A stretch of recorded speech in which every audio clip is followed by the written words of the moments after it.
Olá amigos, como estão? Tranquilos? Bem-vindos a mais um vídeo de exercícios e vamos para o exercício número 28, na realidade, né? Se eu ajeitar aqui, exercício 28. A proposta é a seguinte, né? Escreva um programa que, dado dois conjuntos numéricos A e B, o programa exiba os conjuntos resultantes da união, interseção e diferença entre os mesmos. Como vocês devem lembrar, né? Isso foi bastante falado já acerca de conjuntos para vocês, né? Desde o ensino médio é falado também.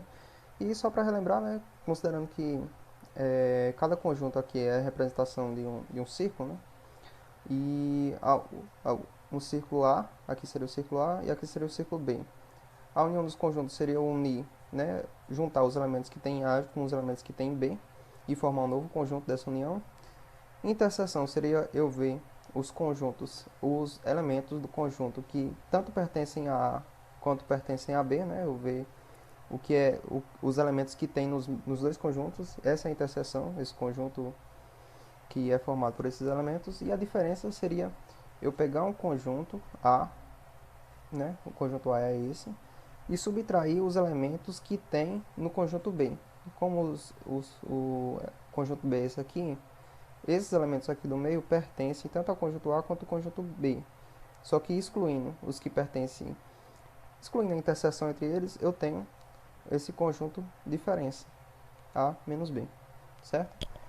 Então a proposta é essa, que vocês, né, consigam escrever conjuntos numéricos A e B e exibir essa união, os elementos que pertencem à união, os elementos que pertencem à interseção e os elementos que pertencem à diferença entre eles, certo? Vocês pausem o vídeo e tentem resolver. Bem, seguindo aqui, né? Então, não tem muito o que falar, eu vou direto para a resolução, para explicar para vocês. Aqui eu tenho o include stdio.h, include stdlib.h, porque eu vou usar as funções, algumas das funções que tem nessas bibliotecas. Assim, eu defini aqui um tipo, né? Typedef com uma estrutura, e o tipo que eu defini foi o conjunto. Por que ele é importante? Ele vai ser importante porque a quantidade de elementos do conjunto A e do conjunto B que o usuário vai digitar, ele é arbitrário. É o usuário que vai decidir. Por isso que eu achei importante guardar a quantidade que vai ter, quantidade de elementos que vai ter em um conjunto, e os números efetivamente que vão ter naquele conjunto. No caso é um ponteiro para inteiro, né? Porque eu vou guardar o endereço do primeiro elemento do vetor, e a partir dele eu vou conseguir chegar nos outros elementos, certo? É importante ter esses dois parâmetros aqui, certo? Definidos para o conjunto. Vocês vão ver a importância disso depois. Aqui eu tenho os protótipos das funções que eu irei utilizar. Eu irei utilizar essa int remover elemento. Essa int remover elemento eu já utilizei em algum exercício passado, se eu não me engano foi o 18, exercício 18, que eu utilizei o remover elemento. Eu me aproveitei da função e peguei ela, porque eu vou precisar dela aqui. A função dela é basicamente, dado um vetor, né? Dado um vetor de inteiros, aqui eu passo o endereço do primeiro elemento, eu vou informar a quantidade de elementos que tem nesse vetor e também informar o elemento que eu quero excluir do vetor. E assim ele exclui realmente um elemento do vetor, certo? Esse elemento pode ser tanto o último, quanto o primeiro, quanto algum elemento no meio, é o elemento que eu informar aqui. Beleza? E aqui eu tenho as funções efetivamente desse exercício, né? Eu achei importante ter uma função chamada interseção, né? Que eu vou dar o conjunto A, né? Que é do tipo conjunto, que eu criei aqui. Eu vou informar o conjunto B, que é do tipo conjunto também. E vou retornar o conjunto resultante dessa interseção, certo? A mesma ideia aqui é em relação à união, os mesmos parâmetros e a diferença. Ok? Eu vou retornar o conjunto resultante da operação. O corpo da função os corpos da função estão lá embaixo. Daqui a pouco eu passo por eles. Então, beleza, eu tenho o início do bloco da main, que vai ter o meu programa em si. E aqui eu inicio essa variável i, que eu vou utilizar para incremento nos fors. E eu, né, declaro do tipo conjunto, conjunto A, o conjunto B e um conjunto resultante, né, que vai servir como ele vai ser atribuído a vai ser o retorno dessas funções aqui. Eu vou atribuir como o retorno dessas funções vai ser atribuído a ele, certo? No programa. Beleza, aí eu começo efetivamente, né? Printf digita a quantidade de elementos do conjunto A e o usuário vai digitar a quantidade de elementos que vai ter no conjunto A. Aí essa quantidade de elementos eu estou armazenando, né? Já estou usando o conjunto A ponto quantidade, né? Para acessar a variável quantidade e pegando o endereço de memória, certo? Porque o scanf necessita disso. A mesma ideia aqui com o conjunto B, né? Eu estou acessando a quantidade e pegando o endereço para digitar a quantidade de elementos, para ter a informação da quantidade de elementos do conjunto B. Depois do usuário informar isso, esse espaço aqui é basicamente para alocar o espaço que o usuário quer. Né? Eu vou ter tantos elementos, então eu tenho que alocar esses elementos primeiramente para poder armazená-los. Aí eu estou usando malloc, né? E estou usando a quantidade que o usuário me informou. Aqui para o conjunto A, e estou retornando isso para conjunto.a.numbers, né? Que é um endereço de memória, um ponteiro para inteiro, né? Endereço de memória. E, né, se caso não der certo, eu informo aqui, não foi possível alocar espaço e fecho o programa, né? Fecho o programa porque o programa não tem como continuar se não for possível ter elementos no conjunto A. A mesma ideia aqui para o conjunto B, né? Eu estou pegando a quantidade de elementos que o usuário quer, tentando alocar e retornando para o conjunto B.numbers, que é um ponteiro para inteiro. E se não for possível, também para o programa. E beleza, basicamente aqui, esses dois aqui, é a ideia de preencher os valores que o usuário realmente quer. Que eu tenho um printf, digite os valores do conjunto A, e esse for aqui vai percorrer todas as posições alocadas do conjunto A.numbers, né, que eu aloquei o espaço, e vai preencher cada espaço daquele, né, com um scanf, de acordo com o que o usuário digitar no teclado, né. E eu estou incrementando aqui de acordo com o i, né, o i que vai ser incrementado. Ele primeiro vai digitar na posição 0, depois vai ser atribuído na posição 2, não, na posição 0, depois vai ser na posição 2 e assim por diante, certo? Até acabar o meu vetor, certo? Meu espaço alocado. A mesma coisa aqui para o conjunto B, né? A mesma ideia. Estou preenchendo os valores e colocando no meu vetor. Beleza, indo para cá, né? Aqui, depois de eu ter explicado isso, como eu havia dito, eu estou chamando a interseção, né?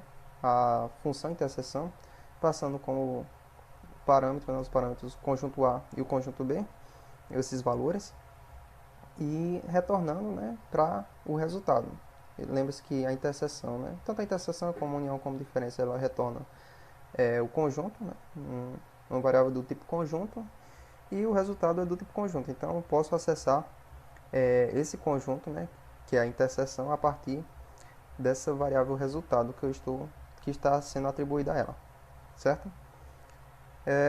Para o caso aqui, né, o que está fazendo aqui? Eu estou, depois de pegar os valores da interseção através do resultado, eu vou printar efetivamente os valores da interseção, né? Print interseção, e nesse for aqui eu percorro cada elemento, né, de acordo com a quantidade de elementos que tem no conjunto. Cada elemento aqui eu vou percorrer com a variável que vai sendo iterada a cada interação, vai sendo incrementada a cada interação, que é o i, né? Vou percorrendo cada elemento que tem em numbers. E, né, depois eu dou um print contra barra n para separar direitinho. Isso aqui vai servir para a gente realmente atestar que a interseção, por exemplo, funcionou, né? Verificando os dois conjuntos e analisando os elementos que são comuns a cada um. A mesma ideia aqui com relação à união, né? Aqui eu estou atribuindo também a variável resultado, só que agora eu estou chamando a função união, né?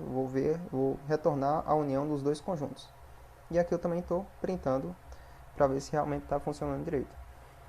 E aqui, né, a mesma ideia, estou chamando diferença, e eu vou retornar o conjunto que é a diferença dos dois conjuntos, o conjunto A menos o conjunto B, diferença em relação ao conjunto B, e, né, printando os valores dessa diferença.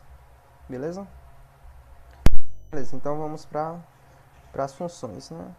A primeira função que eu, né, fiz o corpo dela aqui é a função interseção, né? Como eu já disse, tem conjunto A como parâmetro e o conjunto B, né? Do tipo conjunto, né? O tipo que eu defini lá em cima. E ele retorna o meu conjunto resultado, né? O conjunto interseção. Então vamos lá. O que eu estou fazendo aqui? Eu estou criando variáveis auxiliares, eu estou criando esse ponteiro para inteiro numbers com null, né, primeiramente, e int quantidade igual a zero. E também estou criando um conjunto chamado conjunto resultado, certo? O que eu vou fazer aqui? Eu tenho um for, tenho dois fors, aliás. Um vai servir para incrementando de acordo com até, né, que seja menor que a quantidade dos elementos que tem no conjunto A, e outro para incrementando até que seja menor que a quantidade do conjunto B, quantidade de elementos do conjunto B, certo? E o que eu estou fazendo aqui dentro, né? Eu estou verificando se o conjunto A.numbers i, não, o conjunto A.numbers i foi igual ao conjunto B.numbers j, ou seja, se um determinado elemento do conjunto A, né, um determinado elemento que pertence a esse conjunto A, foi igual a outro determinado elemento que do conjunto B, o que eu vou fazer? É a interseção, né? A interseção ela verifica exatamente isso, se existe algum elemento que é comum aos dois conjuntos. Esse if está verificando isso. Como é comum aos dois conjuntos, eu vou atribuir esse elemento também ao meu conjunto resultado, que é o conjunto que vai fazer a interseção. Então, o que eu tenho que fazer primeiro, né? Eu estou usando numbers, eu estou fazendo um realloc, passando como ponteiro numbers, que inicialmente é null, e, né, alocando o espaço, mais um espaço para esse elemento, que é comum aos dois conjuntos, certo? A quantidade começa com 0, então 0 mais 1 é 1, então eu estou alocando mais um elemento da quantidade anterior do conjunto, certo? E retornando para numbers. Beleza? Depois de fazer isso, depois de alocar, eu não estou verificando se deu certo a realocação, eu aconselho que vocês façam, mas aqui para essas funções eu não estou utilizando isso, certo? Beleza, depois disso aí está feito, o que eu faço? Eu, depois de ter alocado, eu efetivamente vou para a posição que vai ser definida pela variável quantidade, a última posição, e vou atribuir o que? Vou atribuir esse valor que é correspondente aos dois conjuntos, né? Que tem tanto no conjunto A quanto no conjunto B. Estou passando ele para o meu vetor interseção, certo? Aqui podia ser tanto esse valor aqui quanto esse valor aqui, já que eles são iguais, né? Eu estou dentro do if, então quer dizer que eles são iguais. E é claro, depois eu incremento a variável quantidade porque eu adicionei mais um elemento ao meu vetor interseção. Aí eu vou fazendo isso, né? Verificando para cada elemento. E no fim, né, eu criei a variável do tipo conjunto, eu vou realmente passar o que é importante para ela. Resultado.numbers vai receber o primeiro endereço, né, de memória, que é definido por numbers aqui, do meu vetor de inteiros, que é a interseção. Eu estou passando ele para cá, né, passando essa referência para dentro da variável numbers, que está em resultado. E, né, resultado.quantidade, eu estou atribuindo a quantidade de elementos que tem nesse vetor, certo? Aí sim eu vou retornar esse resultado que vai ser possível acessar pela main, certo? Outro conjunto aqui é o conjunto união, né? Ele tem uma lógica um pouco diferente da interseção, é um pouco maior a função aqui, mas dá de entender tranquilamente. Né? Eu tenho aqui variáveis auxiliares, int i e j não tem, mais uma vez, né? Um ponteiro para inteiro numbers, que eu começo como null, int quantidade igual a 0, e um conjunto resultado, certo? Primeiramente, a minha ideia aqui foi que o conjunto união, como vocês podem ver lá em cima, o conjunto união ele vai pegar os elementos do conjunto A e unir com os elementos do conjunto B. O que ele vai fazer? Ele vai... minha ideia é pegar todos os elementos do conjunto A e atribuir logo a esse conjunto união. Aí depois é que eu adiciono os elementos do conjunto B que, né, essa outra parte aqui, ó, que não fazem parte do A, certo? Depois é que eu faço isso. Eu primeiro adiciono todos os elementos que tem no conjunto A e depois adiciono essa outra parte aqui, que só tem no conjunto B. A minha ideia foi essa. Ok, ó. Nesse primeiro for, eu estou fazendo exatamente isso, percorrendo cada elemento do conjunto A e para cada elemento eu aloco uma quantidade a mais para o meu vetor numbers, certo? E na última posição eu atribuo o valor que é definido no conjunto A, né? De acordo com a variável I, né? Que vai incrementando. E eu aumento a quantidade de elementos, né?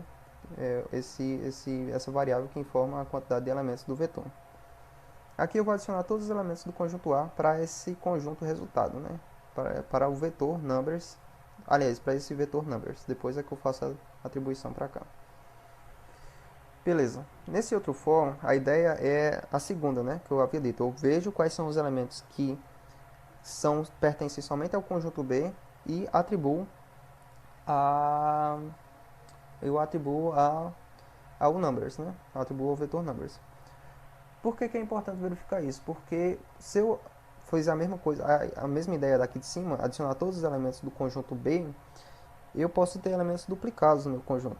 Como vocês sabem, conjunto não tem elementos duplicados. O conjunto não tem dois elementos que são iguais. Então, não posso fazer isso, certo? Eu poderia fazer isso se depois a minha ideia fosse retirar esses elementos duplicados, mas a minha ideia aqui não foi essa. A minha ideia foi verificar quais eram os elementos que pertenciam somente ao conjunto B e atribuir esses elementos ao conjunto numbers, né? ao vetor numbers.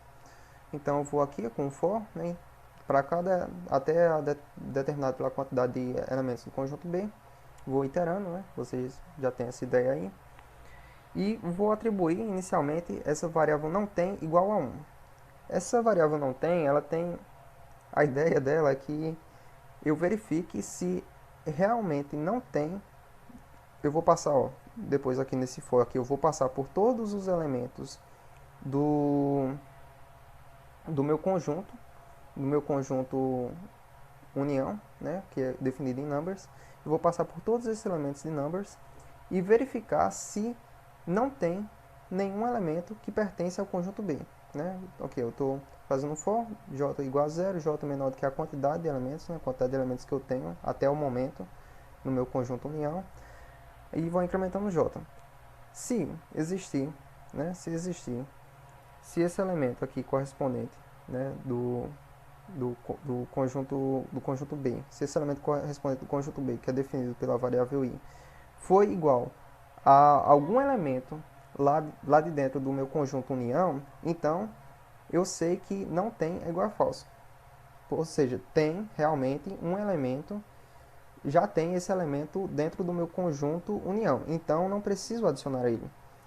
Porém, se existe algum número do conjunto B que não tem no conjunto união, né, os elementos no conjunto união até o momento, ele nunca vai entrar nesse if e não tem, fica verdadeiro, não fica falso. Se ele entrasse aqui, ele já ia ser falso.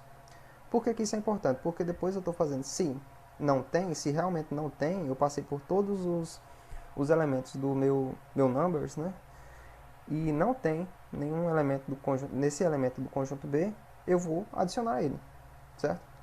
Então, se não tem, eu vou alocar espaço, né, a mesma ideia, de acordo com a quantidade mais 1, e eu vou atribuir na última posição esse elemento que não tem ainda no meu vetor, né, que agora vai fazer parte dele. E depois eu aumento o valor da quantidade, porque eu adicionei mais um elemento. E eu vou fazendo isso, né, para cada elemento do conjunto B, certo? Depois, né, no final, eu faço a mesma ideia lá de cima, né, resultado.numbers, eu atribuo o valor numbers a ele, né, eu passo esse endereço de memória para cá, para aqui dentro, para que ele possa ser acessado. E o resultado.quantidade eu também atribuo a quantidade de elementos para ele, certo? E depois retorno esse resultado que é do tipo conjunto. Beleza? Aqui como eu havia dito, né, eu me aproveitei da função remover elemento da aula 18. Se vocês não lembram muito bem como ela funciona, lá eu explico ela detalhadamente, mas a ideia aqui é que eu vou passar um vetor para ela, né, eu vou passar o primeiro endereço o endereço do primeiro elemento do vetor, passar a quantidade de elementos que tem nesse vetor e o elemento que eu quero excluir desse vetor. E aí o que a função vai fazer? A função vai excluir a primeira ocorrência desse elemento no vetor, certo? E o vetor agora terá quantidade de elementos que ele já tinha menos 1, porque eu excluí um elemento dele, né? Ou não, talvez eu não exclua se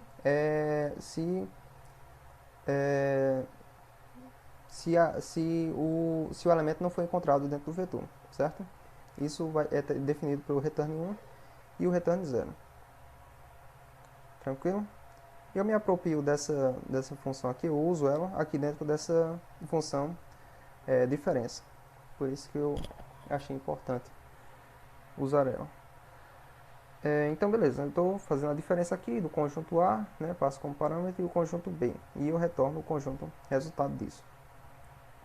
A ideia aqui é o seguinte, né, eu tenho variáveis auxiliares, int i, j não tem igual a 1, int, né, um ponteiro para inteiro numbers, que começa como null, e a quantidade começa como 0, e o conjunto chamado conjunto resultado, né, chamado resultado. A ideia aqui foi a seguinte, eu passo todos os elementos do conjunto A, né, aqui, ó, vou explicar lá em cima. A minha ideia aqui foi o seguinte, a mesma ideia daqui, inicialmente, eu passo todos os elementos do conjunto A para meu conjunto de diferença, todos esses elementos do conjunto A, e depois eu retiro os elementos que fazem parte da interseção, né? Que a interseção é essa daqui, eu retiro esses elementos que pertencem tanto ao conjunto A quanto ao conjunto B. Retirando esses elementos, por isso que eu uso a função remover elemento, eu fico somente com essa parte aqui, que é justamente a diferença. Beleza? Estamos aqui. Então é isso, aqui eu estou percorrendo de acordo com a quantidade de elementos que tem no conjunto A e vou atribuindo cada elemento que tem no conjunto A, né, de elementos, a esse conjunto, esse vetor numbers, certo? Que eu estou realocando aqui de acordo com a quantidade e etc. Beleza? E estou atribuindo aqui na última posição cada elemento desse. Beleza, depois de fazer isso, o que eu faço aqui? Eu crio um outro for para fazer aquela ideia lá de remover os elementos. Um for começa em 0 e vai até de acordo com a quantidade do conjunto de elementos, não, a quantidade de elementos do conjunto B, e depois eu vou incrementando. E outro for dentro dele, né, que a gente usa a variável j igual a 0, j vai ser definido até a quantidade de elementos que eu tenho no meu vetor atual, o meu vetor diferença, certo? Aí beleza, aqui dentro desses dois fors, o que eu tenho? Eu tenho um if para verificar se esse elemento específico do conjunto B, né, que é definido por essa posição i aqui, se esse elemento ele vai ser igual ao elemento que eu tenho, a algum elemento que eu tenha no numbers, que é o meu vetor da diferença, né? Se existir, qual é a ideia aqui? A ideia é que faz parte da interseção, porque em numbers, né, eu tenho todos os elementos que tem no conjunto A. Se esse elemento tem no conjunto A e tem no conjunto B, então eu vou remover ele para eu ficar, né, depois aqui fora, eu vou ficar somente com a parte que tem no conjunto A, que é justamente a diferença. A é diferença com B, do conjunto B. Então eu removo o elemento de qual vetor? O vetor numbers, que tem como, né, quantidade de elementos dele definida por essa variável quantidade. E qual é o elemento que eu vou retirar? Ora, esse elemento aqui, certo? Conjunto b.numbers i. Eu podia também colocar esse valor aqui, né, já que eles são iguais, aqui dentro, que não teria problema. Depois de acontecer, né, essa remoção do elemento de numbers, eu tenho que, né, decrementar a minha variável quantidade, certo? Porque eu removi um elemento dentro do meu vetor, certo? Beleza? E depois, né, depois eu fazer tudo isso, eu vou passar aqui com a mesma ideia, né, daqui de cima, mesma ideia. Eu vou passar resultado.numbers, eu vou atribuir o valor que tem numbers aqui para eu pegar esse endereço e passar para cá. E resultado.quantidade vai receber a quantidade de elementos do meu vetor diferença, certo? E depois eu retorno aqui esse resultado, beleza? Então, né, indo para irmos para a execução, eu esqueci de mencionar que remover elemento, né, ele retorna 1 se conseguiu remover o elemento e 0 se ele não conseguiu remover esse elemento. Por que eu não preciso fazer essa verificação aqui? Né, se ele conseguiu remover o elemento, né, se ele retornou 1, aí sim eu decremento a quantidade de elementos, porque ele conseguiu remover o elemento do meu vetor, então eu tenho que decrementar. Por que eu não faço essa verificação? Porque ao entrar nesse if aqui, eu já tenho certeza que tem esse elemento lá dentro do meu numbers, né? Aqui, ó, se esse elemento aqui for igual a esse elemento que tem numbers, aí eu passo o vetor numbers, eu passo a quantidade de elementos que tem no vetor numbers e o elemento que eu quero excluir. Esse elemento é esse elemento aqui, que eu sei que é esse elemento aqui, que tem numbers. Então não preciso verificar se deu certo a remoção, porque a remoção ela só não dará certo quando o elemento não estiver dentro do vetor, o elemento que eu quero excluir, não tem dentro desse vetor numbers. Só que ao entrar no if eu tenho certeza que tem, certo? Por isso que eu não verifico, eu só removo aqui, né? Aliás, eu decremento o valor de quantidade. Indo para, né, aqui é o mesmo código, eu vou abrir aqui o terminal, nessa pasta códigos, certo? Que é a pasta que eu tenho, o meu arquivo. Eu vou, né, fazer a compilação, se chama GCC, aí o arquivo se chama resolução 2.c, aí "-o" para eu definir o nome, resolução 2.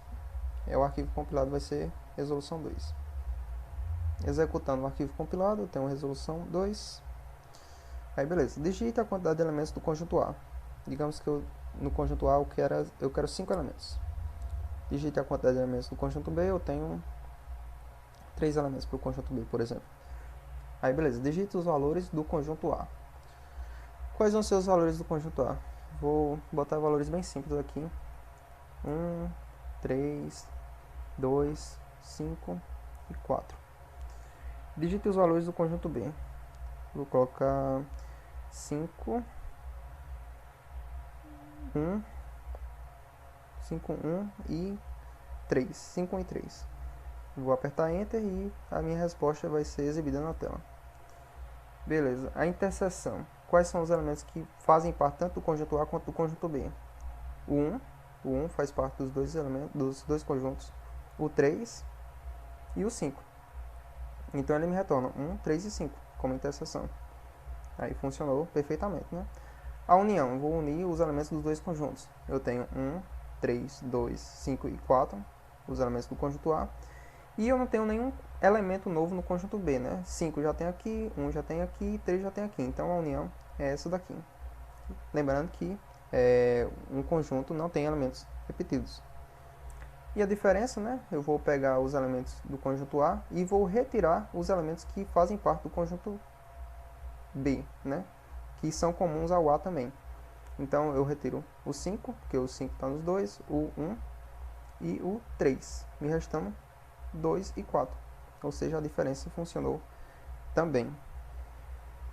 Então é isso. Esse é o exercício de hoje. Espero que vocês tenham entendido a ideia.